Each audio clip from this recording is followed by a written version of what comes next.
عزیز و دوست اور بزرگوں، اللہ تبارک و تعالیٰ نے دین اسلام کامل اور مکمل اپنے پیارے حبیب محمد مصطفیٰ صلی اللہ علیہ وسلم کے ذریعے سے ہم تک پہنچا، اور حجۃ الوداع کے موقع پر یہ قرآن شریف کی آیت کی نازل فرمائی۔ اللہ تعالیٰ نے الیوم اکملت لکم دینکم واتممت علیکم نعمتی ورضیت لکم الاسلام دینا۔ الیوم اکملت لکم دینکم، آج کے دن تمہارے دین کو میں نے کامل کر دیا، واتممت علیکم نعمتی، اور دین کی نعمت آج حجۃ الوداع کے موقع پر میں نے کامل کر دی، دین کی نعمت کو کامل کر دیا۔ وَرَضِيتُ لَكُمُ الْإِسْلَامَ دِينًا، اور دین اور مذہب کے لیے میں نے تمہارے لیے اسلام کو پسند کر دیا۔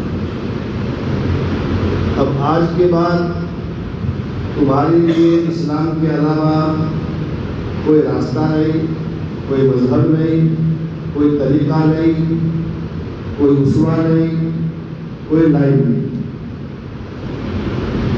یہ اللہ تبارک و تعالیٰ نے اپنے نبی کی زبان پر یہ بات جاری فرمائی کہ آج حجۃ الوداع کے موقع پر اللہ تعالیٰ نے دین کو کامل اور مکمل کر دیا۔ اب اس میں نہ کوئی اضافہ ہوگا اور نہ کوئی کمی ہوگی۔ اگر کوئی اضافہ کر رہا ہے تو اس کو بدعت کہیں گے، کوئی کمی کر رہا ہے تو اس کو کوتاہی کہیں گے۔ نئی چیز کے ایجاد کرنے میں بھی گناہ اور دین کے کچھ حصے کو چھوڑنے میں بھی گناہ۔ قل ھذا صراطی مستقیما، نبی جی آپ کہہ دیجئے کہ میرا سیدھا راستہ ہے، اور یہ سیدھا راستہ چلتے چلتے سیدھے جنت پہ پہنچ جائے۔ اب ادھر ادھر کہیں جانے کی ضرورت نہیں۔ تو یہ اسلام کامل اور مکمل ہے۔ اب آج کل کے زمانے میں چند اعمال کو لوگوں نے اسلام سمجھ لیا۔ 5 وقت نماز پڑھ لو، رمضان کے روزے رکھ لو، کچھ صدقات اور خیرات کر لو تو ہم پکے مسلمان۔ یہ بھی اسلام کے بڑے بڑے بنیادی ارکان ہیں، اس سے کوئی انکار نہیں۔ نماز کے بغیر آدمی کے لیے اسلام میں کوئی حصہ ہی نہیں۔ نماز اللہ کے نبی کی آنکھوں کی ٹھنڈک ہے، نماز مومن کی معراج ہے، نماز کے بغیر آدمی اللہ تک پہنچ نہیں سکتا۔ تو نماز، روزہ، صدقات اور خیرات یہ بنیادی اعمال ہیں، لیکن یہ پورا اسلام نہیں ہے۔ پورا اسلام 5 وبھاگوں میں تقسیم ہوتا ہے۔ ایک تو وبھاگ ہوتا ہے عقائد۔ عقیدے اللہ کے نبی علیہ السلام نے بیان فرمائے، اللہ نے عقیدے کی چیزوں کو قرآن میں نازل فرمائی، حدیثوں میں نازل فرمائی۔ تو عقیدے جو ہے یہ بنیادی چیزیں ہیں۔ اگر آدمی پوری رات نماز پڑھے، پورے دن روزے رکھے، سارا مال اللہ کے راستے میں لٹا دے، لیکن اگر عقیدے میں آدمی کچا ہے یا عقیدے میں غلط ہے تو یہ سارے اعمال قیامت کے دن اس کے لیے راندے درگاہ ہو جائیں گے۔ اگر ختم نبوت کے بارے میں آدمی کو شبہ ہو گیا، آج کل بہت سارے لوگ الگ الگ چہرے لے کر کے آتے ہیں، کوئی مہدیت کا دعویٰ کرتا ہے، کوئی شکیلیت کا دعویٰ کرتا ہے۔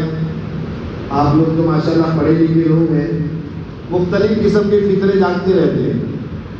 ہمارا علاقہ پالنپور جو ہے یہ تو پڑھا لکھا علاقہ ہے، علمی اعتبار سے، دنیاوی اعتبار سے نہیں کہتا، علمی اعتبار سے لیکن قریب میں ایک آدمی بنگال کا آیا اور اس نے مہدیت کا دعویٰ کر دیا، پالنپور سے 25 کلومیٹر 30 کلومیٹر دور، اور لوگ اچھے خاصے ان کے بھی گرگیدہ بن گئے۔ اس لیے عقیدے کے لیے مضبوط رہنا ضروری ہے۔ اللہ کے نبی علیہ السلام خاتم النبیین ہیں۔ اللہ کے نبی علیہ السلام کی عمر نبوت ختم ہو گئی، نبوت کا سلسلہ پورا ہو گیا۔ اب آپ کے بعد کوئی نبی بن کر نہیں آئے گا۔ حضرت مہدی کا ظہور ہوگا، وہ بھی امتی بن کر آئے گا۔ حضرت عیسیٰ علیہ السلام کا نزول ہوگا، وہ بھی امتی بن کر آئے گا، نبی بن کر نہیں آئے گا۔ نبی آخر الزمان محمد مصطفیٰ صلی اللہ علیہ وسلم ہے۔ آپ کی نبوت قیامت تک چلے گی، آپ کی رسالت قیامت تک چلے گی، آپ کا لایا ہوا قرآن قیامت تک چلے گا، آپ کی لائی ہوئی حدیثیں قیامت تک چلے گی۔ اس میں کوئی کمی بیشی نہیں ہوگی۔ یہ عقیدے کی چیز۔ ہمارے چھوٹے چھوٹے بچوں کو جو مکتب کے اندر پڑھایا جاتا ہے، تو مکتب کو بھی ہم معمولی نہ سمجھیں۔ صبح میں علماء کرام کی مجلس تھی، لیکن اس مجلس میں دوسرے موضوع پر بات چل پڑی کہ علماء کرام کی صفات کیا ہونی چاہیے۔ تو مکتب میں کیا پڑھایا جاتا ہے وہ بیان کرنا رہے، میرا 1 بج گیا۔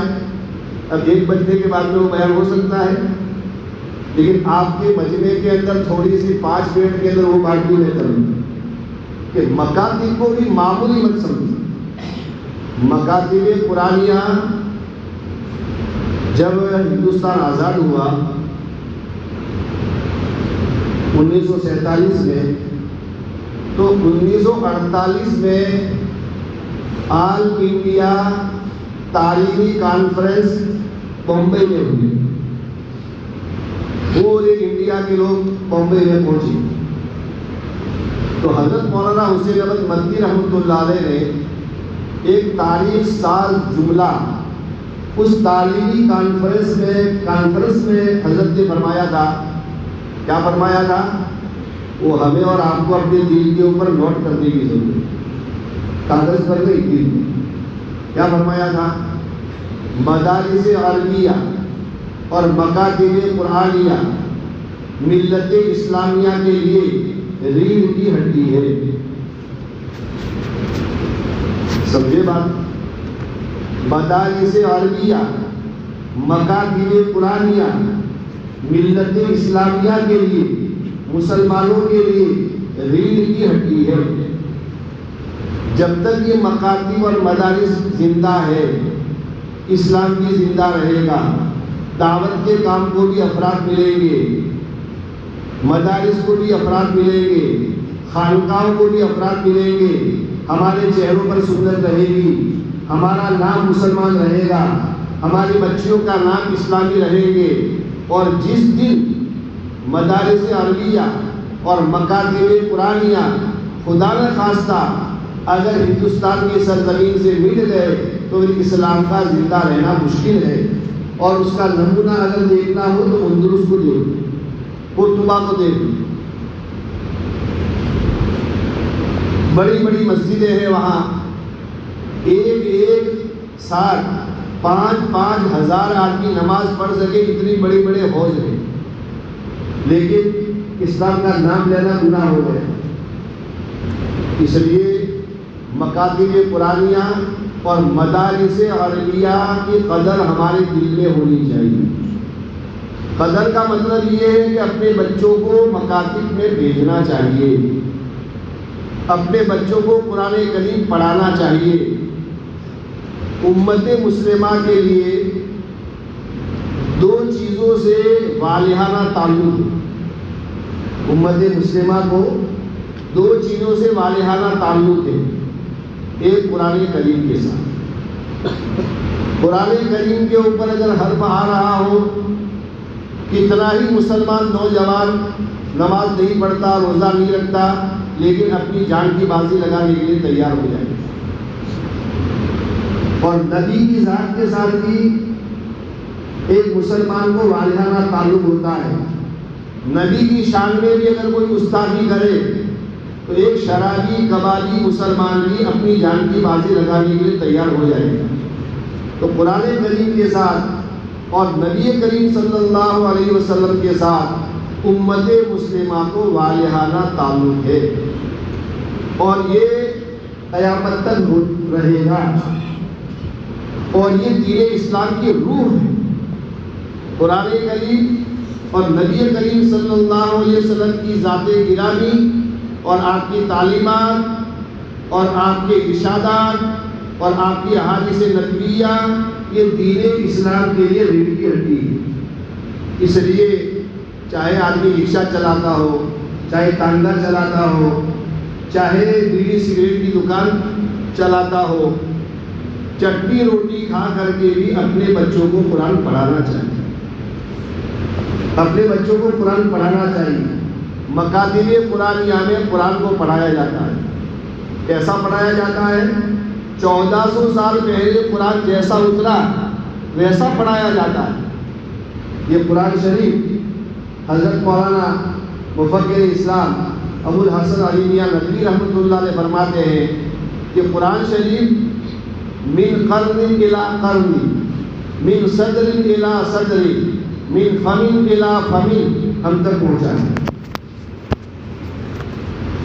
کیا مطلب؟ زمانے سے گزرتا ہوا 1400 سال پہلے جو اترا تھا، زمانوں سے گزرتا ہوا لب و لہجے کے ساتھ ہمارے زبانوں پر چڑھا ہے، ہمارے زبانوں پر پہنچا ہے۔ قرآن کریم کے پہنچانے میں لوگوں نے اپنی زندگیاں صرف کر دی۔ امام احمد بن حنبل رحمۃ اللہ علیہ جو اہل سنت والجماعت کے امام سمجھے جاتے ہیں، جب معتزلی بادشاہوں کے زمانے میں قرآن کے اوپر حرف آنے لگا اور لوگوں نے سمجھا معتزلی ایک فرقہ ہے گمراہ، ان کا ذہن یہ بن گیا جیسے اور کتابیں ہیں، قرآن بھی ایک کتاب ہے، اور کتابیں ہیں مخلوق، ہماری لکھی ہوئی کتابیں مخلوق ہے، آج ہے 50 سال کے بعد نہیں رہے گی، تو العیاذ باللہ قرآن بھی مخلوق ہے۔ امام احمد بن حنبل رحمۃ اللہ علیہ امام اہل سنت والجماعت تھے، وہ حکومت کے مقابلے میں آ گئے اور انہوں نے یہ علمی مسئلہ بتایا کہ قرآن مخلوق نہیں ہے، قرآن ہمیشہ سے ہے اور ہمیشہ رہے گا، جب تک اللہ تعالیٰ اس کو اوپر نہیں اٹھائیں گے قیامت تک قرآن رہے گا۔ معتزلی لوگ جو تھے گمراہ پھرنے والے، یہ بادشاہوں پہ مسلط ہو رہے تھے۔ بادشاہ نے حضرت امام حنبل رحمۃ اللہ علیہ کو جیل میں ڈالا، روزانہ ان کے اوپر 70 کوڑے مارے جاتے تھے، اور ایک جلاد تازہ دم ہو کر آتا، 2 کوڑے مارتا، پھر دوسرا آتا تازہ دم، دوسرے 2 کوڑے مارتا۔ امام احمد بن حنبل رحمۃ اللہ علیہ کبھی بے ہوش ہو کر گر جاتے، لیکن ایک بات زبان پر تھی، ایتونی بشیء من کتاب اللہ اور سنت رسولی حتی اقول لی، تم جو عقیدہ بیان کرتے ہو اس پر قرآن سے دلیل لاؤ اور حدیث سے دلیل لاؤ تو میں بھی تمہاری بات کو مان لوں گا، لیکن تمہارے پاس قرآن اور حدیث کی دلیل نہیں ہے، میرے پاس قرآن اور حدیث کی دلیل ہے، میں اپنی جان دے دوں گا لیکن میں اپنے عقیدے سے نہیں پھروں گا، میں اپنے عقیدے سے نہیں پھروں گا۔ فرماتے ہیں کہ ایسے کوڑے مارے جاتے تھے کہ اگر ہاتھی کو وہ کوڑے مارے جاتے تو ہاتھی کی جنگاڑ کر کے بھاگ جاتا، لیکن وہ امام اہل سنت والجماعت روزانہ 70 کوڑے کھاتے تھے، گشی کھا جاتے تھے، لیکن وہ اپنے عقیدے سے نہیں تھے۔ ایسے لوگ درمیان میں آئے ہیں، جب جا کر کے قرآن شریف تک پہنچا ہے۔ لوگوں نے اپنی جانوں کی بازی لگا دی، لوگوں نے اپنے مال کی بازی لگا دی، لوگوں نے اپنی زندگی لگا دی قرآن اور حدیث پر، جب جا کر کے قرآن شریف ہم تک اور آپ تک پہنچا ہے، ویسے ہی پہنچا دوست۔ اس لیے مکاتب قرآنیہ میں عقائد پڑھائی جائیں، آمنت باللہ و ملائکتہ و کتبہ و رسلہ والیوم الآخر والقدر خیرہ و شرہ من اللہ تعالی والبعث بعد الموت، یہ ایمان مفصل ہے، اس کو تفصیل کے ساتھ پڑھایا جاتا ہے۔ قرآن شریف پڑھایا جاتا ہے اور یہ عقائد پڑھائی جاتی ہے۔ اور ایک مرتبہ مولانا عبداللہ صاحب رئیس کاپوزرا والے بڑے آدمی تھے، کینیڈا میں رہتے تھے، ایک مرتبہ ایک مکتب میں تھے، تو مکتب میں بچوں سے پوچھا کہ بیٹا کلمہ شہادت پڑھو، کہا اشہد ان لا الہ الا اللہ واشہد ان محمدا عبدہ ورسولہ۔ تو مولانا نے پوچھا ان بچوں سے کہ یہ عبدہ ورسولہ کیوں کہا؟ کلمہ میں تو صرف لا الہ الا اللہ محمد رسول اللہ ہے، اتنا ہی ہے، لیکن کلمہ شہادت میں عبدہ ورسولہ کیوں کہا؟ تو سارے بچے خاموش۔ اصل تو مولانا پوچھنا چاہتے تھے مدرسین سے، لیکن اب مدرسین کو تو پوچھنا توہین کی بات ہے نا، مکتب میں ہم جاوے اور کوئی مدرس سے سوال کریں تو کر سکتے ہیں، ناراض ہو جائیں گے، اور ادب کے بھی خلاف ہے۔ مدرس ہے، عالم ہے، اور یہ بھی ہو سکتا ہے کہ ان کو پتہ ہو۔ تو مولانا عبداللہ صاحب کاپوزری رحمۃ اللہ علیہ نے فرمایا کہ بیٹو اب دعو کا ایک لفظ کلمہ شہادت میں بڑھا کر کے پوری دنیا میں 3 بڑے بڑے مذاہب باطلہ کی تردید کر دی۔ یہود نے کیا کہا؟ قالت الیہود عزیر ابن اللہ، یہود نے کہا کہ عزیر اللہ کے بیٹے ہیں، یعنی معبود ہے۔ وقالت النصارى عیسیٰ ابن اللہ، عیسیٰ علیہ السلام نے کہا، یہ نصارہ نے کہا کہ عیسیٰ اللہ کے بیٹے ہیں اور حضرت عیسیٰ کو معبود بنا دیا۔ اور حدود کا معاملہ تو ایسا ہے، جتنے کنکر اتنے شنکر، جہاں چمتکار وہاں نمسکار، جہاں کوئی خوبی دیکھی وہیں پر سر جھکانا شروع کر دیا، تو کروڑوں کے انداز میں ایک دیوی دیوتا ہے۔ تو کلمہ شہادت میں ایک جملہ بڑھا دیا، وَأَشْهَدُ أَنَّ مُحَمَّدًا عَبْدُهُ وَرَسُولُهُ، میں گواہی دیتا ہوں کہ محمد صلی اللہ علیہ وسلم اللہ کے بندے ہیں اور اللہ کے پیغمبر ہیں۔ ایک عبد کا لفظ لا کر کے بتا دیا کہ اللہ کے نبی یہ معبود نہیں ہے، اللہ کے نبی معبود نہیں ہے، یہ معبود کے چہیتے بندے ہیں، معبود کے چہیتے پیغمبر ہیں، معبود کے آخری نبی ہے۔ ایک لفظ کے اندر بڑے بڑے 3 مذہبوں کا تردید کر دی اور ان کو ختم کر دیا۔ تو یہ مکاتب میں یہ باتیں پڑھائی جائیں، ہمارے اساتذہ کرام کو بھی چاہیے ایسی باریک باتیں بچوں کو پڑھا رہے، ایسی باریک باتیں بچوں کو پڑھا رہے۔ دیکھو آپ تھوڑے دیر پیچھے چلے جاؤ، میں تھوڑا پیچھے چلا جاؤں، اور 10 سال کی عمر میں مکتب میں جو پڑھتا تھا اس کے سارے واقعات میرے دماغ میں آ جاتے ہیں۔ تو آج جو بچے پڑھ رہے ہیں ہمارے اساتذہ کرام کے درمیان میں، وہ جو آپ کریں گے کہیں گے جو برتاؤ کریں گے وہ سارا ان کے دماغ میں بھی نقش ہو جائے گا۔ بچپنے کا زمانہ تو ایسا دماغ ایسا خالی ہوتا ہے، خالی سلیٹ ہوتی ہے کہ وہاں پر آپ جو چیز بھی نقش کرنا چاہو کر دو، اچھی یا بری۔ اس لیے مکاتب جو ہے بہت اہم ہے۔ 2 باتیں مکاتب میں پڑھائی گئی، میں نے بتایا آپ کو، پہلا تو قرآن شریف، دوسری بات عقائد، تیسری بات یہ ہے کہ اردو زبان ہماری مذہبی زبان ہے عربی کے بعد۔ اب عربی تو ہر بچہ پڑھ نہیں سکتا، بڑا ہو کر پڑھے گا، لیکن اردو زبان جو ہے یہ بھی ہماری مذہبی کتاب، ہماری مذہبی زبان ہے۔ اردو کو پڑھنا، اردو کو سیکھنا، اردو کو یاد کرنا، اردو کو لکھنا، یہ عبادت ہے۔ حضرت تھانوی رحمۃ اللہ نے بات لکھی ہے، یہ عبادت ہے۔ اردو بولنا یہ بھی عبادت ہے۔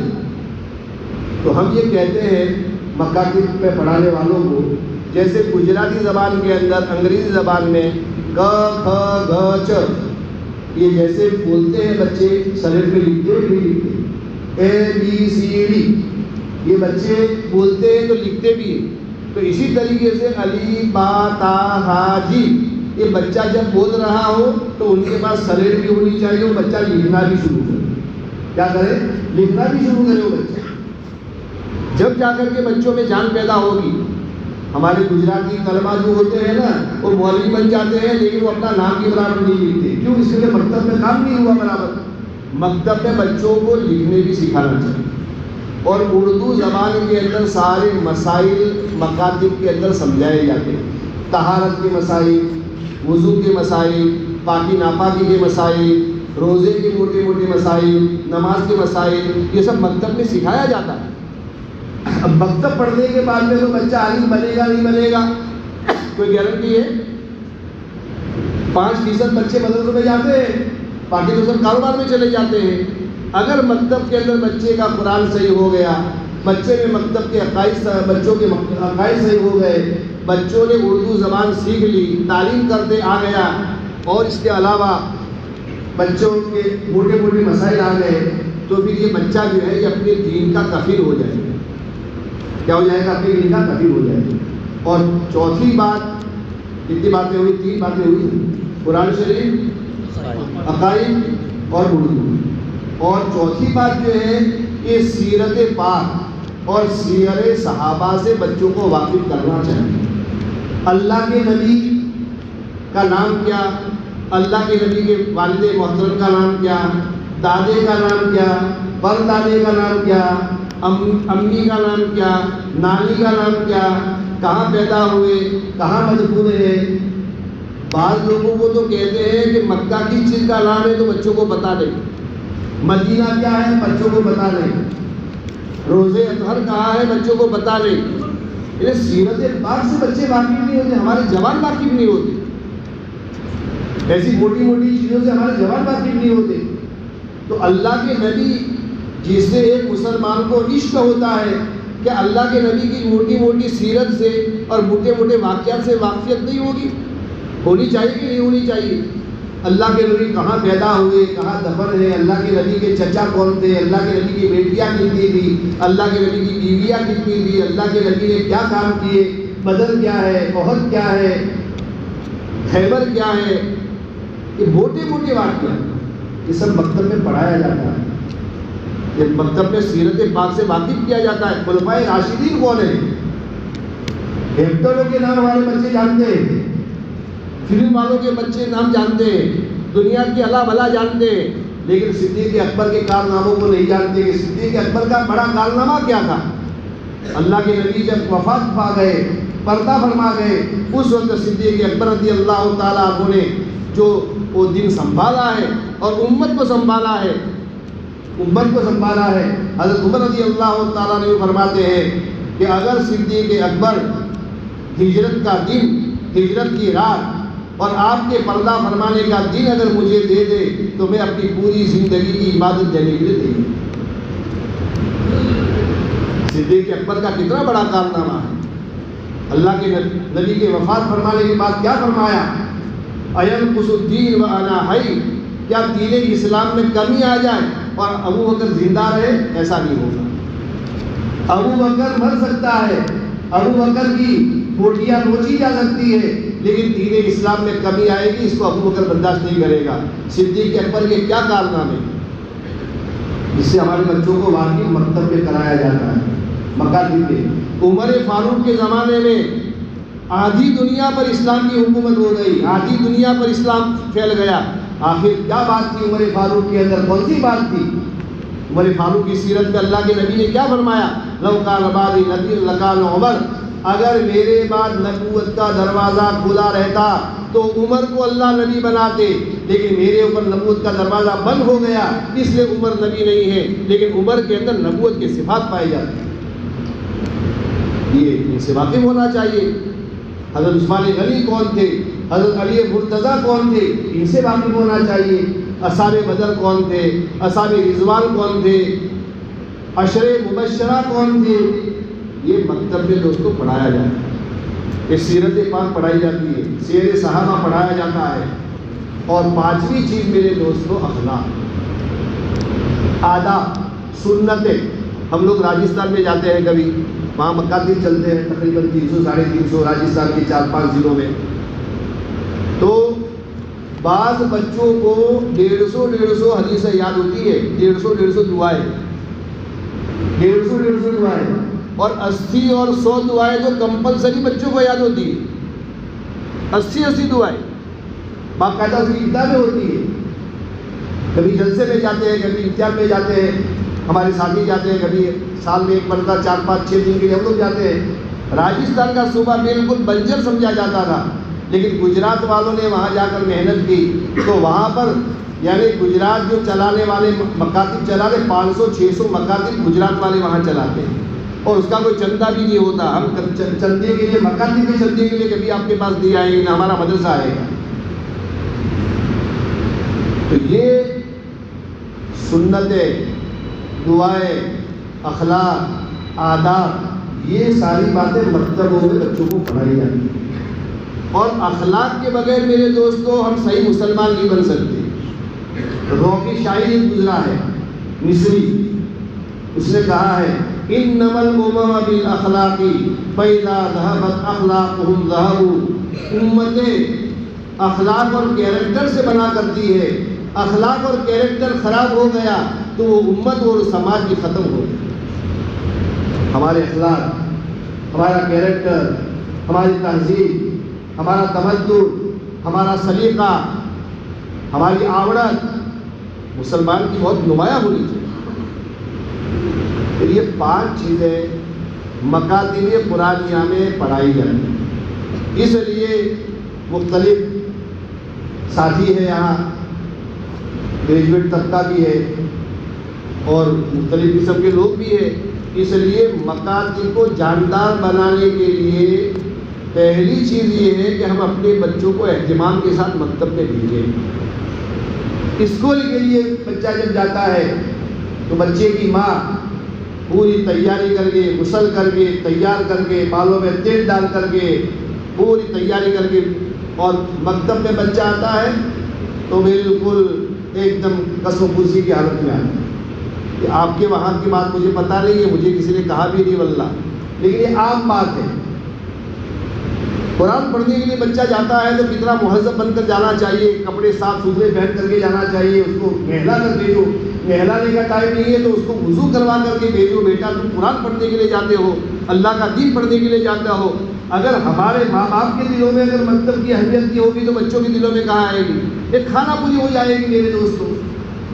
اور دوستوں دیکھو، دین میں جو عزت ہے یہ دنیا کے مال و متاع میں وہ عزت نہیں ہے.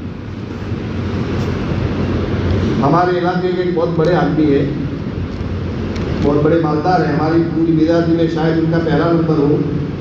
ان سے ہماری چند سال پہلے بات ہوئی تو انہوں نے کہا کہ مولانا صرف تعلیم کے بغیر تو کوئی آدمی دین کا کام بھی نہیں کر سکتا. میں نے کہا کہ عثمان بھائی میں آپ کو ایک بات پوچھتا ہوں. ہماری برادری کے مولانا محمد عمر صاحب پالن پوری اسی مکتب میں پڑھنے والے، گٹھا من کے مکتب میں پڑھنے والے اور پھر دیوبند میں پڑھنے والے، وہ آدمی ABCD کی پوری نہیں جانتے تھے، لیکن مولانا محمد عمر صاحب پالن پوری رحمۃ اللہ علیہ 83 ملکوں میں جا کر کے اللہ کے دین کی دعوت کو پہنچائی. کتنے ملکوں میں جا کر؟ 83 ملکوں میں جا کر کے اللہ کے دین کے پیغام کو پہنچایا. اور حضرت مولانا علی میاں صاحب جو مفکر اسلام اور اس صدی کا سب سے بڑا آدمی یوں کہتا ہے کہ مولانا محمد عمر پالن پوری رحمۃ اللہ علیہ نے جتنی مدنی کو اور جتنے لوگوں کو دین کی دعوت کو پہنچائی، اس صدی کے اندر اس کی مثال نہیں ہے. وہ مکتب کا پڑھا ہوا بچہ تھا. عمر پالن پوری کون تھا؟ بعد میں مولانا محمد عمر پالن پوری بنے، پہلے تو عمر پالن پوری تھے، وہی مکتب میں پڑھنے والے. اور ان کے استاد کیسے تھے معلوم ہے آپ کو؟ بلند شہر کے تھے مولانا. غربت کا زمانہ تھا، غربت کا زمانہ تھا، اور ہمارے پورے علاقے میں اس وقت کوئی عالم علماء نہیں تھے. ابھی تو 10,000 سے زیادہ ہو گئے علماء، لیکن بلند شہر کی یوپی کے عالم تھے وہ. اور گھروں میں سے ان کے لیے روٹی آتی تھی، سالن نہیں آتا تھا. تو مولانا پالن پور گٹھا بند سے 5 کلومیٹر دور ہے، جمعہ پڑھنے کے لیے جاتے تھے اور وہاں 6 مولی لے کر آتے تھے 6 آنے کی، اور روزانہ روٹی کے ساتھ 1 مولی کھاتے تھے. 6 دن گزر جاتے تھے، جمعہ کے دن پھر جاتے تھے پالن پور اور وہاں کھانا کھا کر 6 مولی لے کر آتے تھے.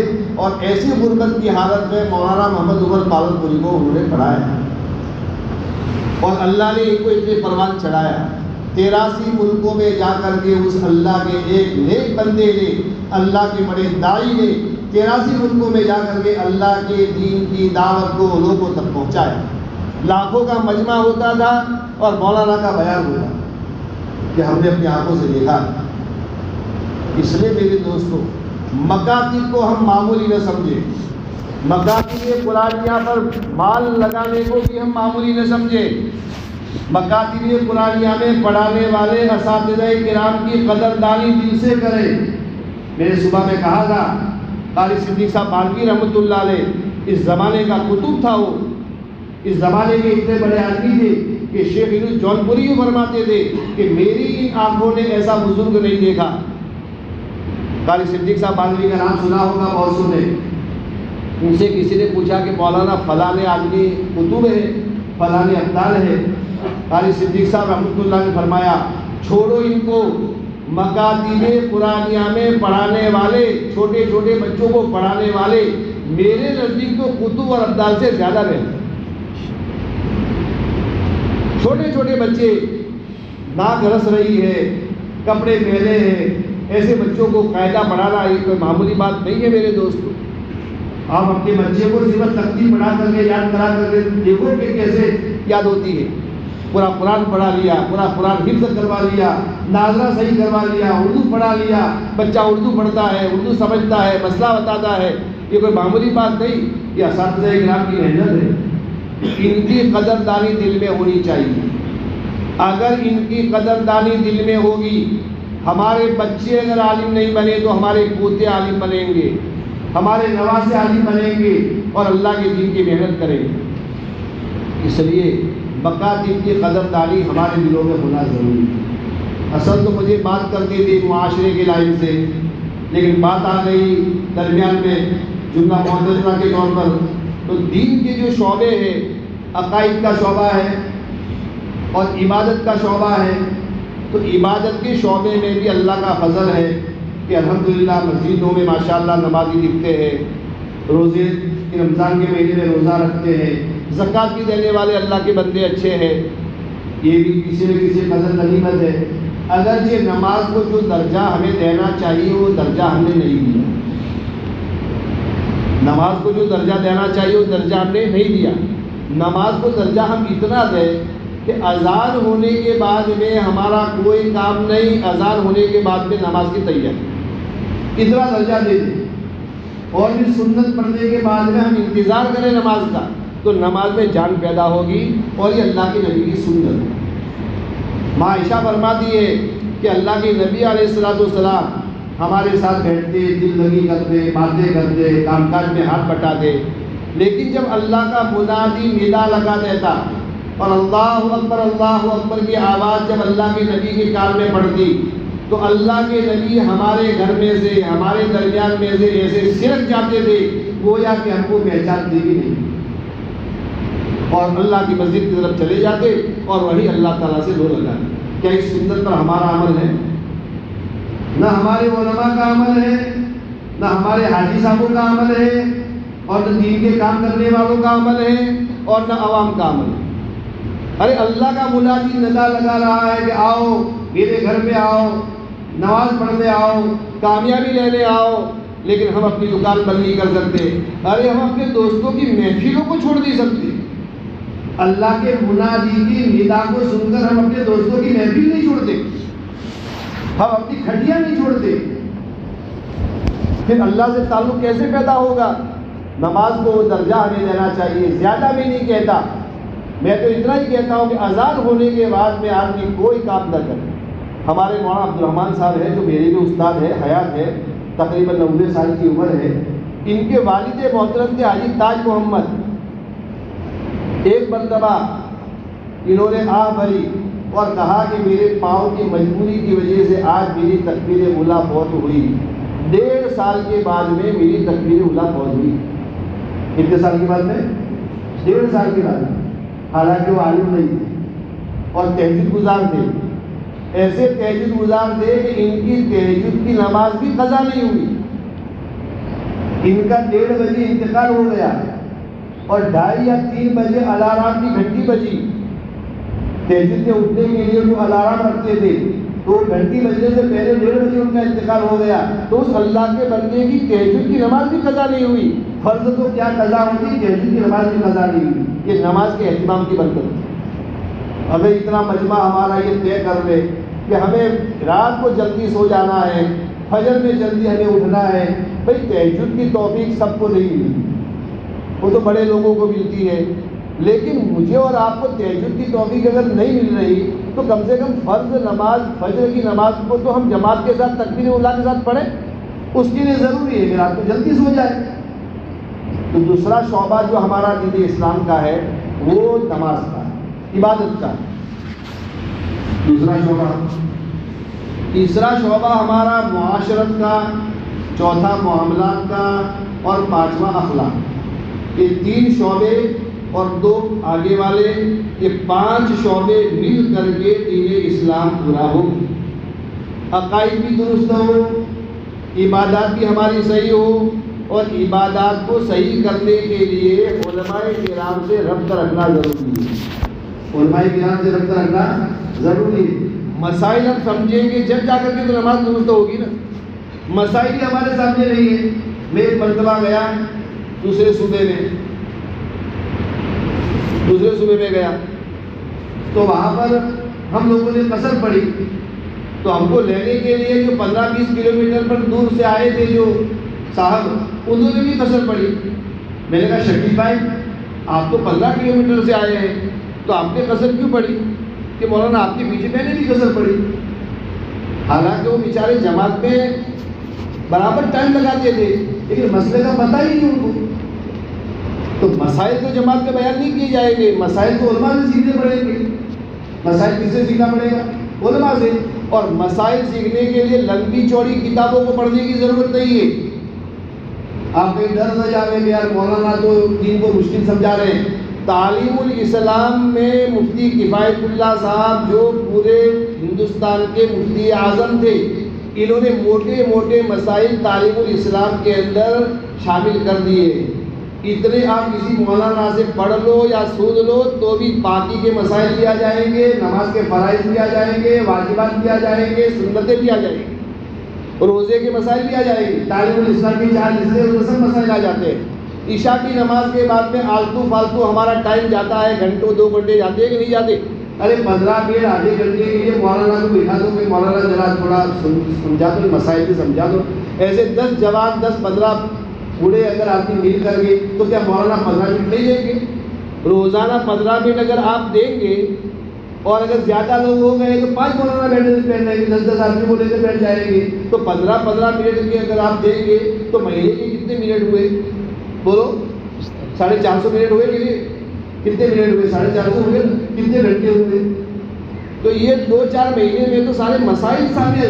زندگی بھر سے ہم نماز پڑھ رہے ہیں لیکن نماز کا کوئی مسئلہ ہم کو معلوم نہیں ہے. کیا واجب ہے، کیا فرض ہے، کیا سنت ہے، کیا چھوڑ دیں گے تو نماز ٹوٹ جائے گی، کچھ پتہ نہیں ہے، پڑھ رہے ہیں. تو یہ بھی ضروری ہے، یہ بھی ضروری ہے. تو یہ 2 شعبے تو اپنی جگہ پر ہے، لیکن معاشرت، معاملات اور اخلاق، اس کو تھوڑا سا میں بیان کر دوں. زیادہ کا وقت بھی نہیں ہے اور آپ لوگ بھی اگتا جائیں گے. موضوع تو میرا یہ معاشرت کا تھا، لیکن یہ جو باتیں ہوئی وہ بھی کوئی صحیح باتیں ہوئی ہے، وقت کے مناسب ہوئی ہے.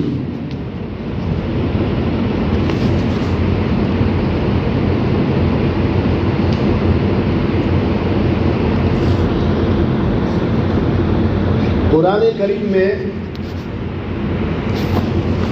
اللہ تبارک و تعالیٰ نے اپنے لیے 2 لفظ استعمال کیے. وَاعْبُدُوا اللَّهَ وَلَا تُشْرِكُوا بِهِ شَيْئًا وَبِالْوَالِدَيْنِ إِحْسَانًا وَبِذِي الْقُرْبَى وَالْيَتَامَى وَالْمَسَاكِينِ.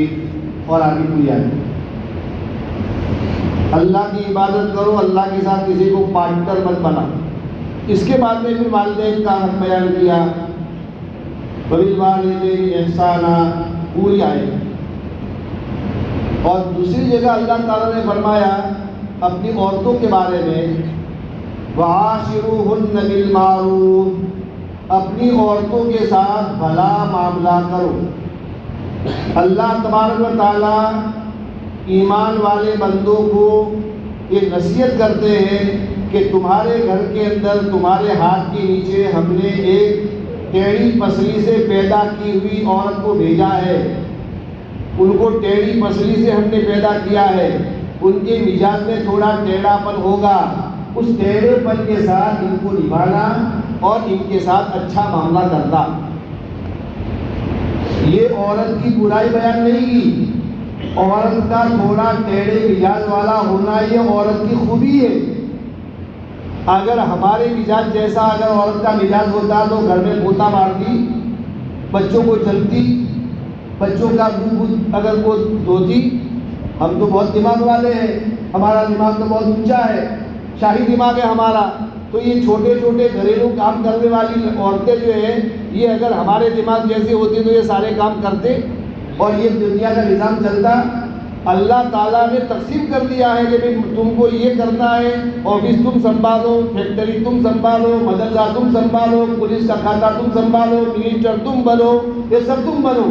لیکن عورتیں بچہ جلے گی، عورتیں بچوں کو منہ دھوئے گی، گھر میں پوتا مارے گی، عورتیں کھانا پکائے گی، عورتیں تمہاری خدمت کرے گی، چائے بنا کر دے گی، تو یہ عورتوں کا کام۔ تو اللہ تعالیٰ نے اپنے ایمان والے بندوں کو، ایمان والی بندیوں کے بارے میں یہ نصیحت فرمائی، اور یہ گویا کہ اللہ تعالیٰ نے یہ ان کو کہا کہ ان کے ساتھ بھلا معاملہ کرنا، بھلا معاملہ۔ اللہ کے نبی نے اپنی بیویوں کے ساتھ بھلا معاملہ کیا۔ ماں عائشہ کے نخرے ناز نخرے برداشت کیے اللہ کے نبی نے۔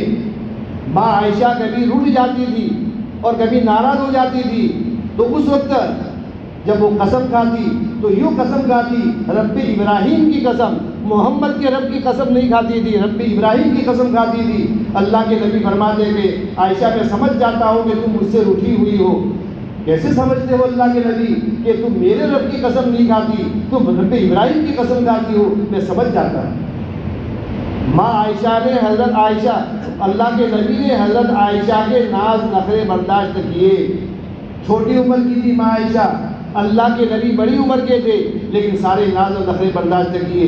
ایک مرتبہ دوڑ بھی لگائی میدان کے اندر، کوئی دیکھ نہیں رہا تھا، تو اس وقت ماں عائشہ رضی اللہ تعالیٰ عنہ، ان کا بدن بہت ہلکا پھلکا تھا، آگے بڑھ گئی، اللہ کے نبی پیچھے رہ گئے۔ پھر کچھ زمانے کے بعد میں جب ماں عائشہ کا بدن تھوڑا موٹا ہو گیا تو پھر اللہ کے نبی نے کہا کہ چلو آج دوبارہ موقع ہے، میدان ہے، جنگل ہے، کوئی دیکھنے والا نہیں ہے، چلو آج دوبارہ ہم دوڑ لگائیں گے۔ چنانچہ دونوں نے دوڑ لگائی۔ یہ ان عورتوں کے اندر کے جذبات کا لحاظ رکھا اللہ کے نبی۔ اللہ کے نبی کو دوڑ لگانے کی کیا ضرورت تھی؟ اتنے بڑے آدمی کو کیا ضرورت تھی؟ لیکن اپنی بیوی جو جوان ہے ان کی نفسیات کا خیال رکھا، دوڑ لگائی، اللہ کے نبی آگے بڑھ گئے، ماں عائشہ پیچھے رہ گئی۔ اللہ کے نبی نے فرمایا تل کا بے تل کا، چلو اس کا بدلہ ہو گیا۔ ایک مرتبہ تم جیت گئی اور دوسری مرتبہ میں جیت گیا، ہم دونوں برابر ہو گئے۔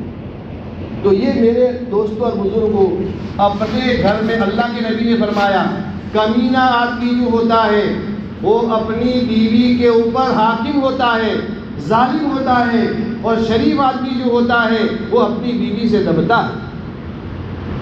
اپنی بیوی سے دبنا یہ شرافت کی علامت ہے، اور اپنی بیوی کے اوپر اپنی آنکھیں نکالنا، غصہ مار کرنا اور گالی گلوچ کرنا یہ کبیرے پن کی بات ہے۔ یہ حدیثوں میں آتا ہے۔ لئیم آدمی وہ ہے کہ جو عورت کے اوپر حاکم بن کر کے زندگی گزارے اور عورت کے اوپر ظالم بن کر زندگی گزارے، اور شریف آدمی وہ ہے جو اپنی عورتوں کے جائز نظر برداشت کرے۔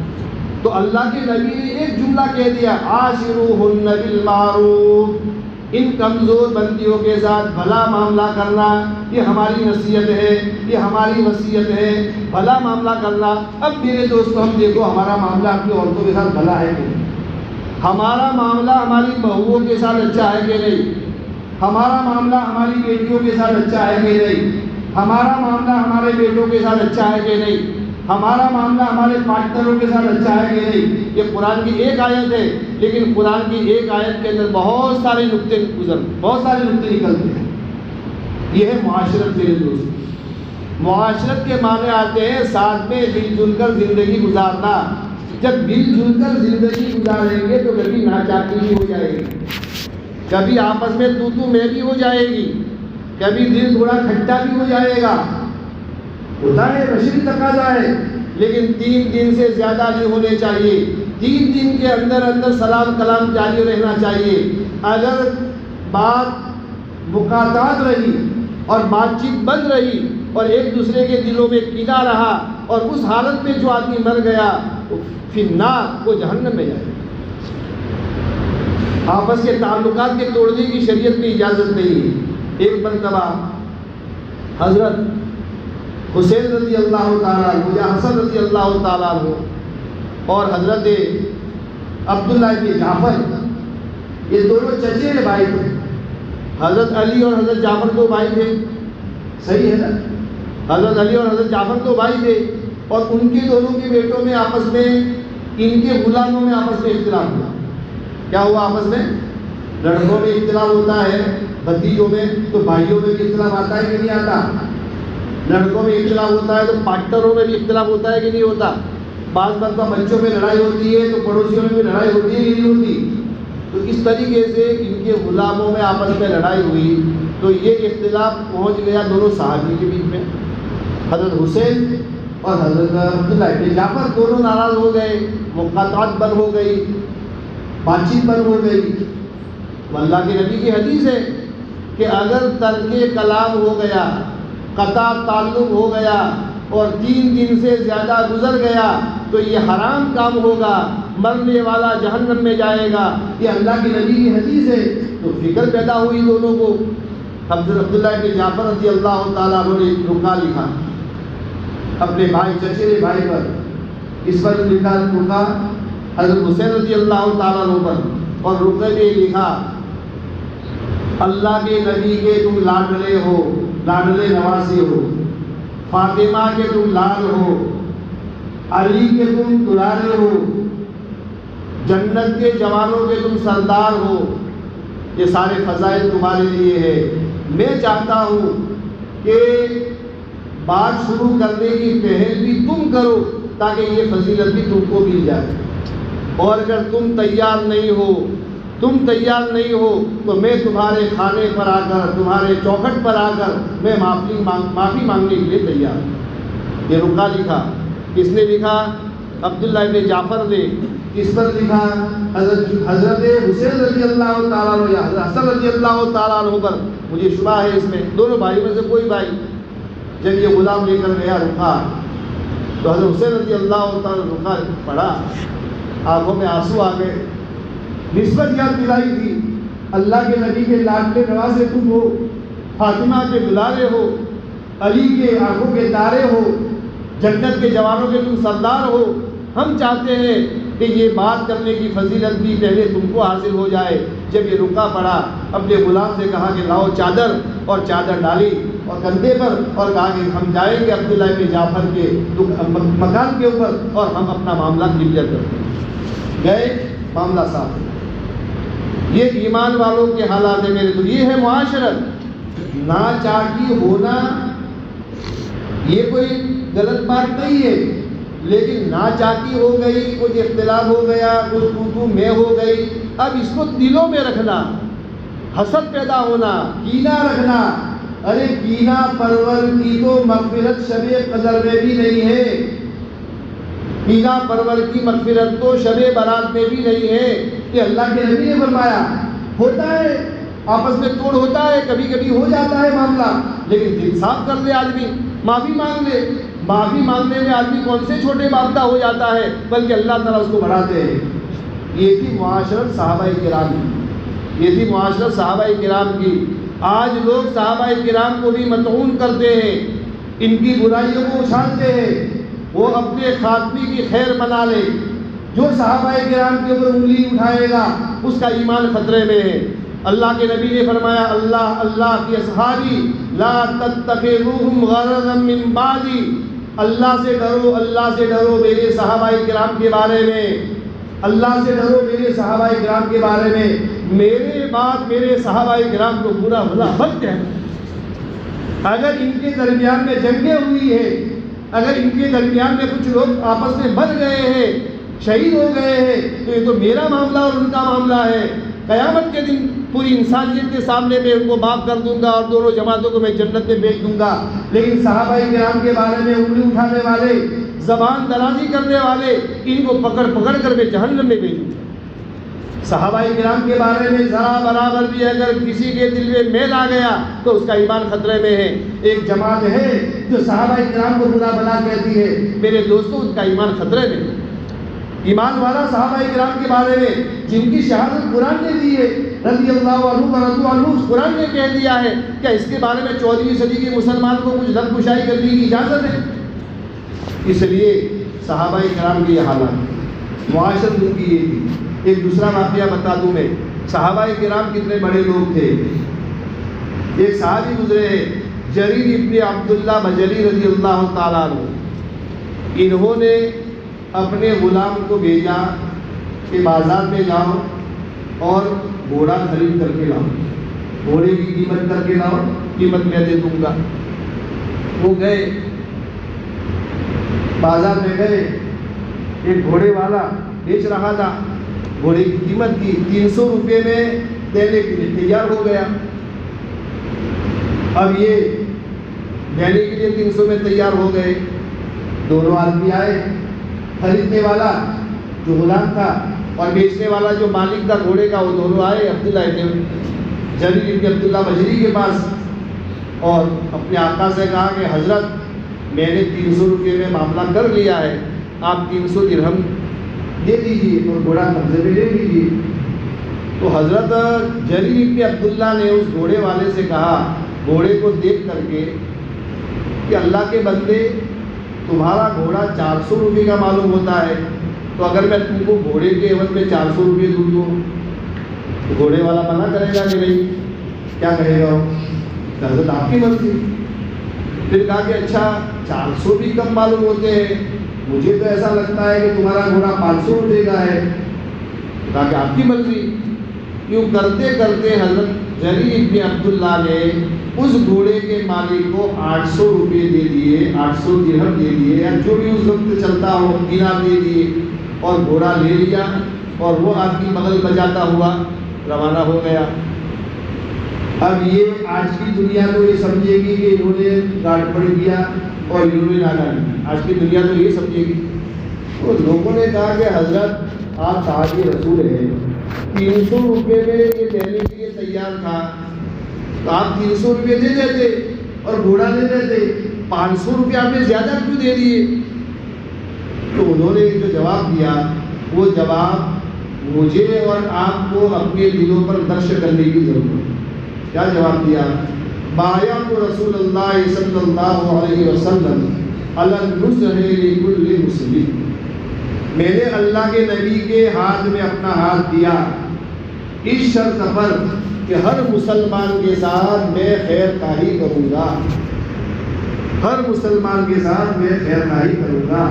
یہ گھوڑے کا مالک اپنی مجبوری کی وجہ سے 800 روپے کی ملکیت کی چیز کو 300 میں بیچ رہا تھا، اگر میں 300 میں لے لیتا تو اس کے ساتھ خیر خواہی نہ ہوتی، اس کی مطلق قیمت میں نہ لیتا، لیکن 800 روپے میں نے دے دیے، اللہ کے نبی کے فرمان پر میرا عمل ہو گیا۔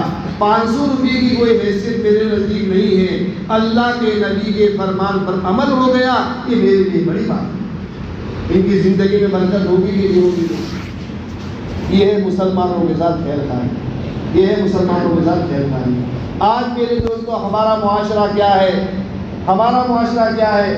مسلمانوں کی عزتوں کے ساتھ کھیلنا، ان کی غیبتیں کرنا، ان کی برائیاں کرنا، یہ ہمارا آج روز مرہ کا ہمارا معمول ہے۔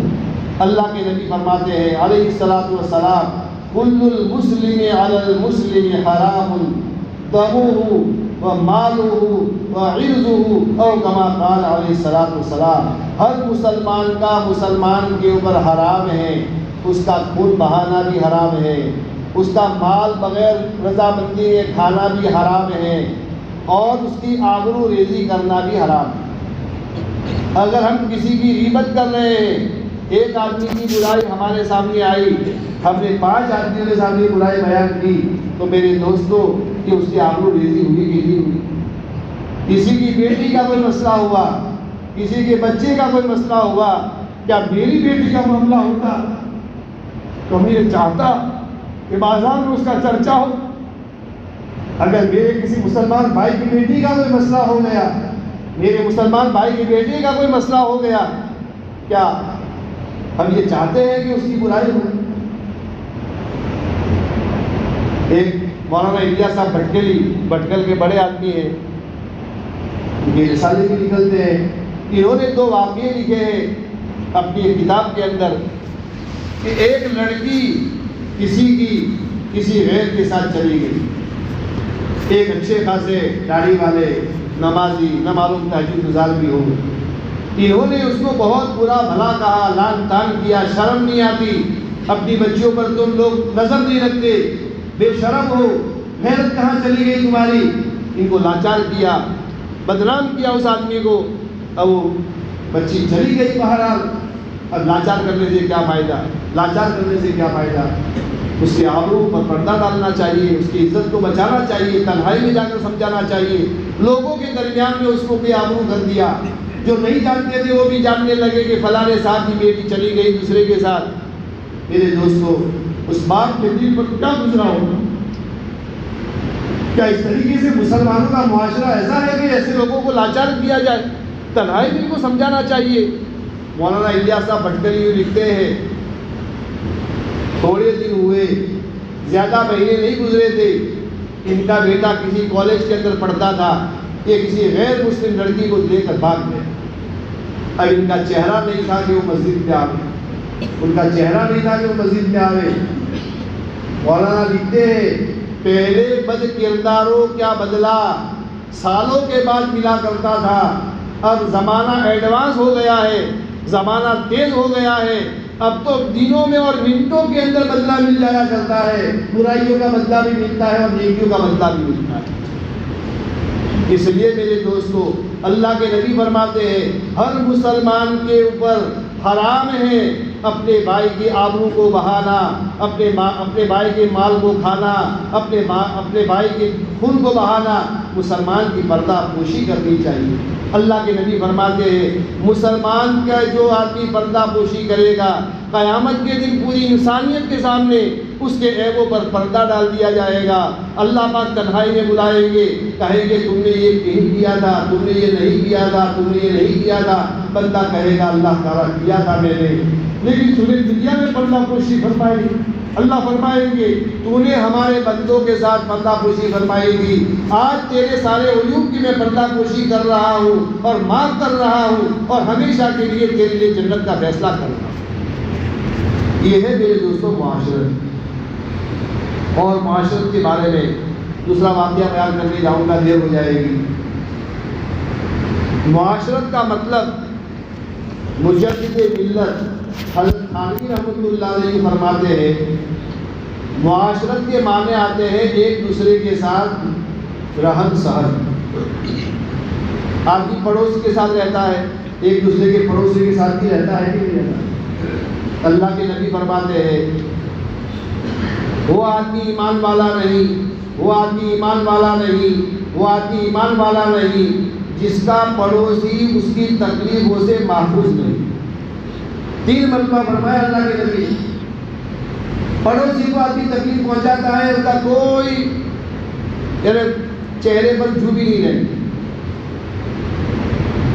اس لیے حضرت تھانوی رحمۃ اللہ علیہ فرماتے ہیں معاشرت کا حاصل 2 جملوں میں آ جاتا ہے، دانستہ یا غیر دانستہ، جان بوجھ کر یا انجان پنے میں ہماری طرز زندگی سے کسی کو بھی تکلیف نہ پہنچے، نہ بیوی کو تکلیف پہنچے، نہ نوکر کو تکلیف پہنچے، نہ بھائی کو تکلیف پہنچے، نہ پڑوسی کو تکلیف پہنچے، جان بوجھ کر کے بھی تکلیف نہ پہنچاوے اور انجان پنے میں بھی تکلیف نہ پہنچے۔ یہ ہے معاشرت کا حاصل۔ بازار کے درمیان کے اندر ہم نے بائک کھڑا کر دیا، جانتے ہیں کہ 2 منٹ کے اندر لے کر آ جاتے ہیں، 2 منٹ کی جگہ 10 منٹ ہو گئی، آنے جانے والوں کو پریشانی ہوئی، بغیر ارادے کے تکلیف پہنچی نہیں پہنچی، بغیر آپ کا ارادہ نہیں تھا لیکن تکلیف پہنچی کہ نہیں پہنچی۔ حضرت مولانا تقی عثمانی صاحب دامت برکاتہم اس وقت عالم اسلام کے بڑے عالم، ان کی کتابیں دورے کی ہندوستان میں تشریف لائے تھے، ان کے بیانات ہوئے تھے بہت سال پہلے، تو اس میں حضرت نے لکھا ہے کہ یورپ کا میں نے سفر کیا ٹرین کا، یہ مثالیں سمجھنے کے لیے دیتا ہوں میں، کہ تو میں ٹوائلٹ پر گیا تو ایک لیڈیز نوجوان لڑکی ٹوائلٹ کے دروازے میں کھڑی تھی. تو مولانا تقی عثمانی صاحب تو جسٹس تھے، چیف جسٹس تھے، تو انگلش میں کہا کہ میڈم اگر تم کو جانا ہے تو تم اندر چلی جاؤ، اور اگر تم فارغ ہو گئی ہو تو اپنی جگہ پر بیٹھ جاؤ تاکہ دوسرے لوگ فارغ ہو جائیں گے. تو اس نے جو جواب دیا وہ حضرت نے وہ جواب اپنی کتاب میں لکھا ہے، میں نے پڑھا. اس لڑکی نے یہ جواب دیا کہ مسٹر میں فارغ ہو گئی، ابھی پانی ڈالنا باقی تھا اور اسٹیشن آ گیا، فلش کرنا باقی تھا اور اسٹیشن آ گیا. اب اگر فلش کرتی ہوں تو یہ گندگی اور ناپاکی کہاں گرے گی؟ اسٹیشن پر، وہاں مسافروں کو تکلیف ہوگی. اور اگر بغیر فلش کیے ہوئے میں اپنی سیٹ پر جا کر بیٹھ جاتی ہوں تو تمہارے جیسے لوگ جائیں گے، ان کو گھن آئے گی، ان کو تکلیف ہوگی. اس لیے میں دروازے میں کھڑی ہوں، جب ٹرین چلے گی اور جنگل میں جائے گی تو فلش کروں گی اور اس کے بعد میں صاف ہو کر کے پھر میں اپنی جگہ پر بیٹھ جاؤں گی. مولانا تقی عثمانی صاحب نے فرمایا کہ ان کے پاس ایمان نہیں ہے، لیکن یہ ایمانی صفات ہے. یہ تو اسلام نے یہ باتیں بتائی تھی، ان لوگوں نے اس کو پکڑ لیا اور ہم نے اس کو چھوڑ دیا. ہماری اللہ ولا سے حضرت کے والد محترم نے تو یہاں تک لکھا ہے کہ اگر گھر میں ماچس ہے یا گھر میں چھری ہے یا گلاس ہے، اس کی جس جگہ پر رکھنے کی جگہ ہے آپ استعمال کر کے اس کو اسی جگہ پر رکھو.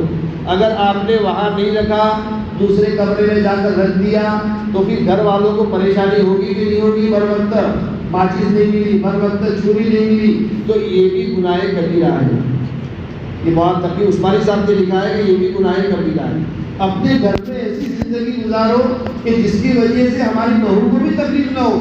ہم اپنی سنڈاس میں گئے، پانی نہیں ڈالا، غلاظت پڑی ہوئی ہے، اور ہم تو محترم ہیں، ہم تو سیٹ آدمی ہے، خادمہ کرے گی. ارے کیا خادمہ انسان نہیں ہے؟ وہ دوسرے کی غلاظت کو دیکھے گی تو ان کو تکلیف نہیں ہوگی؟ ارے اللہ کے بندے، تو جب اپنے سطر کو پاک اور صاف کرتا ہے اپنے ہاتھوں سے، تو اپنی سنڈاس کو اپنے ہاتھوں سے صاف کیوں نہیں کرتا ہے؟ حضرت مولانا حسین احمد مدنی رحمۃ اللہ علیہ نے تو دوسروں کے لیے اپنی سنڈاسوں کو صاف کیا ہے. یہ ہے معاشرت میرے دوستو. ایسی زندگی گزارے آدمی کہ ہماری طرز زندگی سے نہ کسی چھوٹے کو تکلیف پہنچے، نہ کسی بڑے کو پہنچے، نہ مسلمان کو پہنچے، نہ ہندو کو پہنچے. ایسی پاک صاف زندگی آدمی گزارے. یہ ہے اصلاح معاشرہ اور یہ ہے اسلامی معاشرہ، اور یہ ساری تعلیم قرآن اور حدیث سے ملے گی. اور چوتھی بات جو ہے یہ معاملہ. چوتھی بات کیا ہے؟ اسلام کی چوتھا شعبہ کیا ہے؟ معاملہ. معاملات کے بارے میں زیادہ نہیں کہتا، ایک بات کہتا ہوں کہ معاملہ جس سے بھی ہو بالکل صاف ستھرا معاملہ ہو. معاملہ کرتے وقت چاہے آدمی کو خراب لگے کہ اچھا لگے، چاہے معاملہ جمے یا نہ جمے، لیکن کلیئر بات کر دے رہی. ہم نے ہمارے آبائی مکان بیچے، تو خریدنے والے آئے تو مکان میں جتنے عیب تھے چھپے ہوئے وہ بھی ہم نے بتا دیے کہ دیکھو یہ سیلنگ کے اندر اسٹیل غلط لگا ہوا ہے، یہ چوکھے جو ہے یہ ہمارے والد صاحب نے لگائے ہیں، نیم کے لگائے ہیں، ٹیڑھے ہو گئے ہیں، بدلنے پڑیں گے آپ کو، یہ پلاسٹر نہیں ہے. سارے اس کو بتا دیا. اب میں نے کہا آپ سوچو، آپ کو لینا ہو تو لو. اور حدیث میں یہ آتا ہے کہ اپنی مبی کے عیب کو ظاہر کر دو، اللہ اس میں برکت دیں گے. یہ حدیث کی بات، یہ گھر کی بات نہیں ہے. جو چیز بیچی جاتی ہے اس کے عیب کو ظاہر کر دو تاکہ خریدنے والے کو بعد میں پتہ چلے گا تو یہ سمجھے گا کہ اتنے بڑے مولانا نے مجھے دھوکہ دیا. اسلام بدنام ہوگا کہ نہیں ہوگا؟ علم بدنام ہوگا کہ نہیں ہوگا؟ تو ہم نے تو ہمارے گھر کے سارے عموم بیان کر دیے کہ اب آپ دیکھ لو، کسی کو بتانا ہو تو بتاؤ. عشاء کے بعد اگر ارادہ ہو تو آنا ہمارے کمرے میں اور وہاں اپنے معاملہ کریں گے. عشاء کے بعد آ کر کے معاملہ کر لیا، 5.5 لاکھ روپے میں ہم نے اپنا مکان بیچ لیا اور اللہ نے اس میں برکت دی.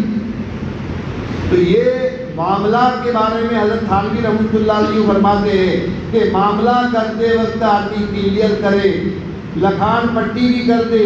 قرآن میں بھی یہ حکم ہے فَلْيَكْتُبْ، ارے لکھ لو لکھ لو لکھ لو، تم لکھنا نہیں جانتے تو دوسرے سے لکھا لو۔ اور قرآن یہ کہتا ہے کہ لکھنے والا اپنا جی نہ چراوے اور دوسروں کے لیے لکھان کر دے، اس کو اس پر ثواب ملے گا۔ یہ قرآن کا حکم ہے۔ معاملہ کرنے میں کلیئر آدمی معاملہ کرے، اور معاملہ ہو جائے اس کے بعد میں اس کے اوپر آدمی چلے۔ اور حضرت تھانوی رحمۃ اللہ علیہ فرماتے ہیں کہ معاملات کا حاصل یہ ہے المؤمن لا یخدع ولا یخدع، مومن وہ آدمی ہے کہ جو کسی کو دھوکہ بھی نہیں دیتا اور کسی کا دھوکہ کھاتا بھی نہیں۔ یہ ہے ایمان کا، یہ ہے معاملہ۔ معاملے کا حاصل یہ ہے کہ آدمی اتنا کلیئر معاملہ کرے کہ ہم کو بھی دھوکہ نہ ہو، دوسروں کو بھی ہم دھوکہ نہ دیں، تو آپس میں کبھی بگاڑ ہوگا، آپس میں کبھی بگاڑ ہوگا۔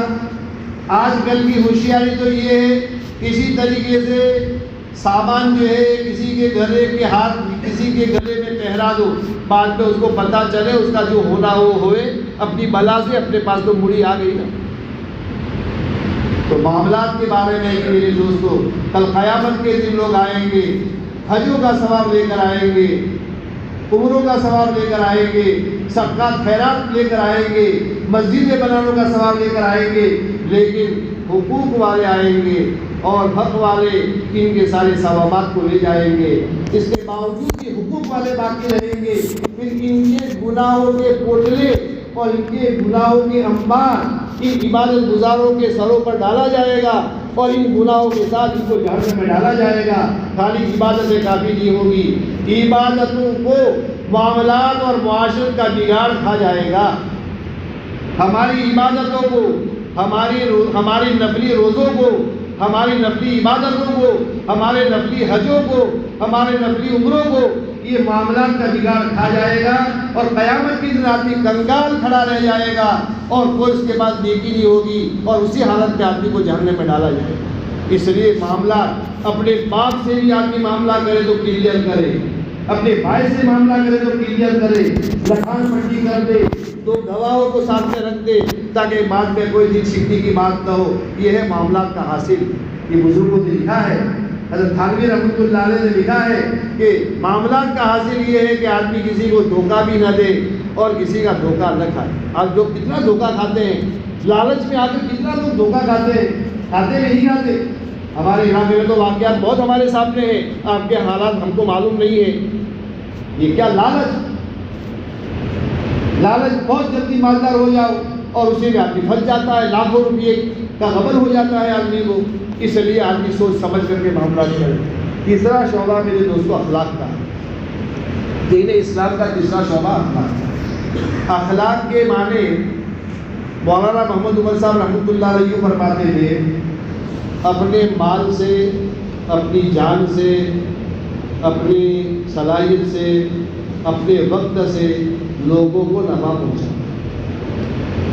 کوئی آدمی مال کے ذریعے سے نفع پہنچاتا ہے، کوئی آدمی کو اللہ نے دماغ دیا ہے، صحیح صلاح سوچت دے کر کے آدمی لوگوں کو نفع پہنچاتا ہے، کوئی آدمی اپنے علم سے نفع پہنچاتا ہے، کوئی آدمی صدقات خیرات کے وجہ سے نفع پہنچاتا ہے۔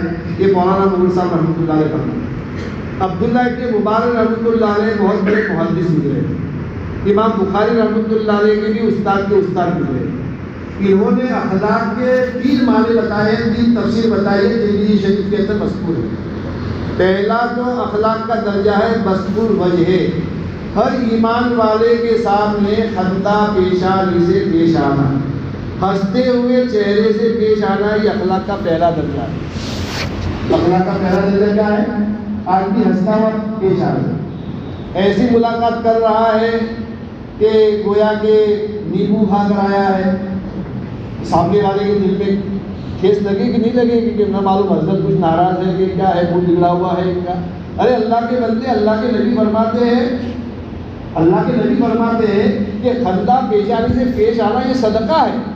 ارے ہنس کر پیش آؤ، مسکراؤ، السلام علیکم، خیریت ہے مولانا، آپ ٹھیک ہے، طبیعت ٹھیک ہے آپ کی، اچھے انداز سے پیش آؤ، یہ بھی صدقہ ہے۔ نہ کچھ آیا نہ گیا اور نام اعمال میں صدقے کا ثواب مل گیا۔ تو عبداللہ ابن مبارک رحمۃ اللہ علیہ فرماتے ہیں البسط فی وجہ المسلم، خندہ پیشانی سے پیش آنا، یہ بھی اخلاق کا ایک درجہ ہے۔ دوسری بات کیا فرمائی؟ کف الاذی، کم سے کم لوگوں کو اپنی تکلیف سے ہم بچاویں۔ ارے نفع نہ پہنچاؤ تو کم سے کم اپنی تکلیف سے تو لوگوں کو بچاؤ، یہ بھی اخلاق کا ایک درجہ ہے، ہم لوگوں کو تکلیف تو نہ پہنچاوے۔ اور تیسرا درجہ ہے بذل المعروف، بھلائی کا معاملہ کرنا، کسی کو دعوت کر دی، کسی غریب کا کام نکال دیا، کسی بیمار کا علاج کر دیا، کسی بے گھر والے کا گھر بنا دیا، کسی غریب بچی کا نکاح کروا دیا۔ مولانا عبد الماجد دریابادی رحمۃ اللہ علیہ، جنہوں نے تفسیر ماجدی لکھی ہے، انہوں نے ایک جگہ لکھا ہے کہ ایک ڈاکٹر صاحب کی بچی کی شادی تھی، ایک ڈاکٹر صاحب کی بچی کی شادی تھی، تو انہوں نے سوچا کہ میں اگر اپنی بچی کی شادی میں لاکھوں روپے خرچ کروں گا، دن 2 دن میں ختم ہو جائے گا، میں چاہتا ہوں کہ میری بچی کے ساتھ 7 غریب بچیوں کی رخصتی اس طرح ہو جس طرح میری بچی کی رخصتی۔ جتنا زیور میں اپنی بچی کو دوں گا، اتنا زیور میں ان غریب گھرانوں کی بچیوں کو بھی دوں گا، جتنے کپڑے میں اپنی بچی کو میں دوں گا، اتنی جوڑی کپڑے میں ان غریب گھرانوں کی بچیوں کو بھی دوں گا، اور جو سامان میں دوں گا اپنی بچی کو، تو ان کی بچی کے ساتھ 7 غریب گھرانوں کی بچیوں کی رخصتی ہوئی ایک ہی کیفیت کے ساتھ۔ یہ مولانا عبد الماجد دریابادی رحمۃ اللہ علیہ نے یہ کسی کتاب کے اندر لکھا ہے۔ یہ ہے میرے دوستو اخلاق۔ ایک اخبار کے اندر آیا تھا، ایک ہندو نے سوچا کہ میری ایک بیٹی ہے، 70-80 لاکھ مجھے خرچ کرنے ہیں۔ پروگرام ہوتا ہے، کروڑوں روپے لوگ خرچ کرتے ہیں، مسلمان بھی خرچ کرتے ہیں۔ مولانا علی میاں صاحب رحمۃ اللہ علیہ جملہ فرماتے ہیں کہ جب مالداروں کے دماغوں پر فالج پڑ جاتا ہے، مالداروں کے دماغوں پر جب فالج پڑ جاتا ہے تو ان کو اپنے مال کے مصارف سمجھ میں نہیں آتے کہ کہاں خرچ کرنا چاہیے اور کہاں خرچ نہیں کرنا چاہیے، بیجا شو بازی میں خرچ کر دیتے ہیں۔ یہ نشانی اس بات کی ہے کہ ان کے دماغوں میں فالج پڑ گیا ہے۔ یہ مولانا علی میاں صاحب رحمۃ اللہ علیہ لکھتے ہیں، اتنا بڑا آدمی لکھ سکتا ہے، میں نقل کر سکتا ہوں، ورنہ میں یہ بات نہیں کہہ سکتا۔ اللہ نے مال اسی لیے دیا ہے۔ مفتی سعید صاحب پالنپوری رحمۃ اللہ علیہ فرماتے ہیں کہ مالدار جو ہے یہ مالک نہیں ہے، مینیجر ہے۔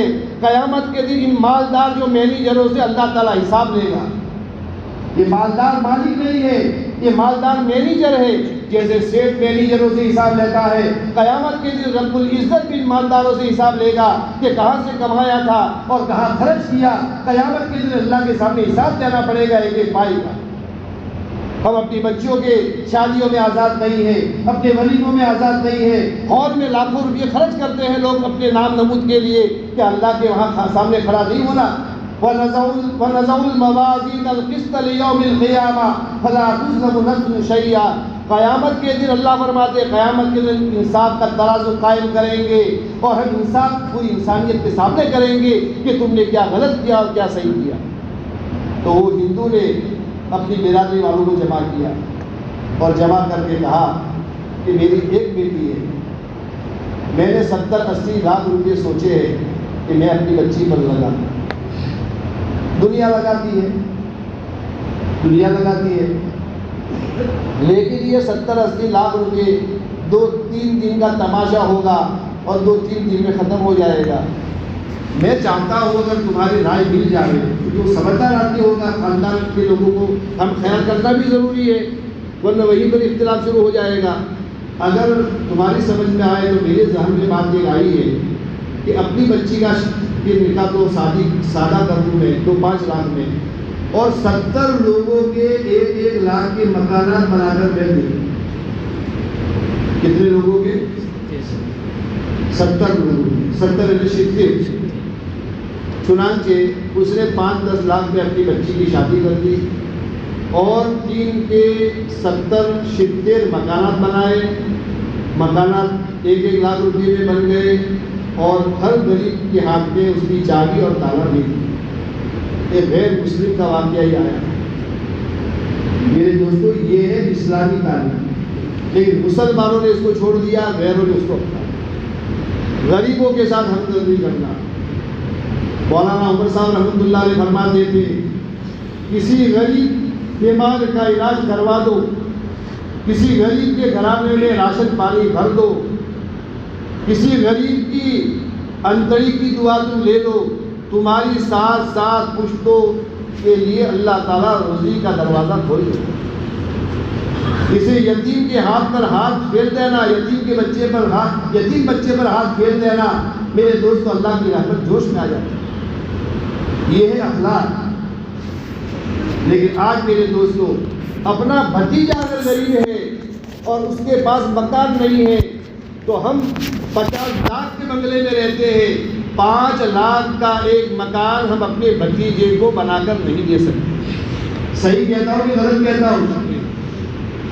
اگر ایک عالم دین ہے جس نے 30 سال ہمارے مکتب میں پڑھایا اور اس کے پاس مکان نہیں ہے، پورا گاؤں مل کر کے 1 2 5 لاکھ کا مکان پورا گاؤں مل کر کے اس نے ایک مدرس جس نے 40 سال تک ہمارے بچوں کی خدمت کی، اس کا ایک مکان بنا کر پورا گاؤں 400 مکانوں کا مالک 400 مکانوں کا گاؤں بھی ایک مدرس کا مکان بنا کر نہیں رہتا۔ سوچ بدل گئی میرے دوستو، سوچ بدل گئی۔ ایک آدمی کے پاس ہم لوگ گئے ممبئی میں، پہلے میں بھی جاتا تھا ممبئی، تو ہمارے بڑے مولانا تھے، میرے بھی استاد تھے۔ ایک آدمی کے پاس ایک طرف میں بیٹھا اور ایک طرف مولانا بیٹھے، چندے کی بات کی۔ آج سے 30 سال پہلے اس آدمی نے 1 کروڑ کا مکان بنایا تھا، لیکن جہاں مدرسے میں 5000 دینے کا باری آئی، پورا پسینہ پسینہ آدمی ہو گیا۔ اس لیے کہ دماغ میں فہرست میں یہ بات نہیں ہے کہ ہمیں مدرسوں میں لگانا ہے، ہمیں مکاتب میں لگانا ہے، ہمیں غریبوں پر لگانا ہے، ہمیں بیواؤں پر لگانا ہے، ہمیں بیماروں پر لگانا ہے۔ یہ ہماری لسٹ میں ہی نہیں ہے۔ جب ہمارے لسٹ میں نہیں ہوگا تو خرچ کیسے کرے گا؟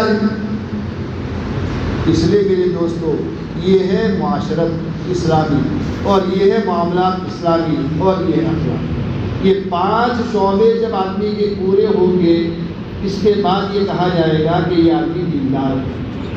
آدمی کے عقائد بھی صحیح ہو جائے، عبادات بھی آدمی کی صحیح ہو مسائل کی روشنی میں، اور معاشرت بھی آدمی کی اسلامی ہو، ایسی زندگی گزارے کہ کسی کو تکلیف نہ ہو، معاملات بھی آدمی کا کلیئر ہو، نہ ہمارا کوئی کھا جاوے نہ ہم کسی کا کھا جاوے، قیامت میں حساب ہوگا۔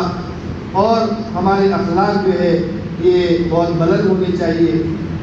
ہماری نیت پر اللہ تعالیٰ دے دیں گے، ہماری نیت پر اللہ پاک دے دیں گے۔ ہم تو اتنا ہی دے سکیں گے جتنا ہمارے بس میں ہے، لیکن اللہ تعالیٰ تو ہماری نیت پر دے دیں گے۔ یہ ساری چیزیں میرے دوستو آپس کے مذاکرے کی بھی چیز ہے۔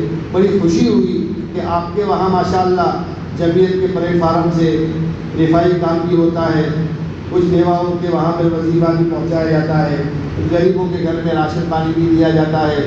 یہ بہت بڑا کام ہے۔ ایک مرتبہ ایک وفد آیا اللہ کے نبی کی خدمت میں، اور انہوں نے اپنے افلاس کی شکایت کی۔ ان کے چہرے پسماندہ تھے، ان کے چہرے اترے ہوئے تھے بھوک کی وجہ۔ اللہ کے نبی کے چہرے پر اثر پڑ گیا۔ اللہ کے نبی نے اعلان کیا کہ آنے والے غربا کے لیے اپنے پاس جو ہے لاؤ۔ چنانچہ کچھ کھانے پینے کی چیزیں لائے، کچھ غلہ لائے، کچھ کھجورے لائے۔ ایک ڈھیر کھانے پینے کی چیزوں کا ہو گیا، ایک ڈھیر کپڑے لتوں کا ہو گیا۔ اللہ کے نبی کا چہرہ کھل گیا، کھل اٹھا اللہ کے نبی کا چہرہ۔ اللہ کے نبی نے صحابہ کرام کو دعائیں دی، اللہ تعالیٰ تمہارا بھلا کرے، کہ ان کا کام بن گیا۔ غریبوں کے ساتھ میرے دوستوں ہمدردی کرنا، کہ اللہ کی رحمت کو جوش دلاتا۔ اللہ تعالیٰ ہماری اولاد کو ضائع نہیں کرے گا، اللہ تعالیٰ ہمارے کاروبار کو ضائع نہیں کرے گا، لیکن ہمارے دل و دماغ میں یہ غربا کا حل بھی ہونا چاہیے۔ ان کی دوا داروں کا انتظام بھی خفیہ طور پر کرنا چاہیے۔ حضرت امام زین العابدین رحمۃ اللہ علیہ کا جب انتقال ہوا تو دیکھا کہ ان کے پیٹھ کے اوپر گٹھے پڑ گئے تھے۔ غسل کرنے کے وقت معلوم ہوا کہ ان کے پیٹھ پر گٹھے پڑ گئے تھے۔ تحقیق سے پتہ چلا کہ 100 مکانوں کے اوپر راشن پانی اٹھا کر کے رات کے اندھیری میں غریبوں کے مکانوں کے دیواروں پر جا کر کے خود اٹھا کر کے پہنچاتے تھے۔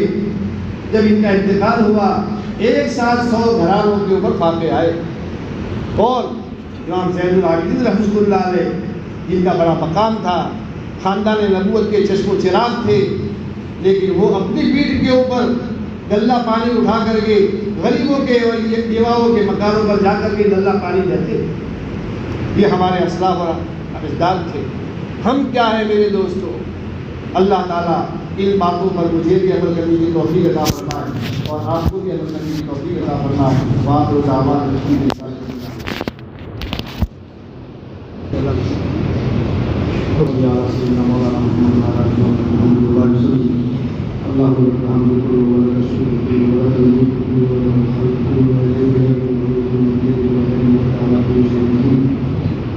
اے اللہ ہمارے گناہوں کو معاف فرما، پچھلی زندگی نافرمانی میں اے اللہ گناہوں میں گزری ہے، ہمیں اس کا احساس ہے، اقرار ہے۔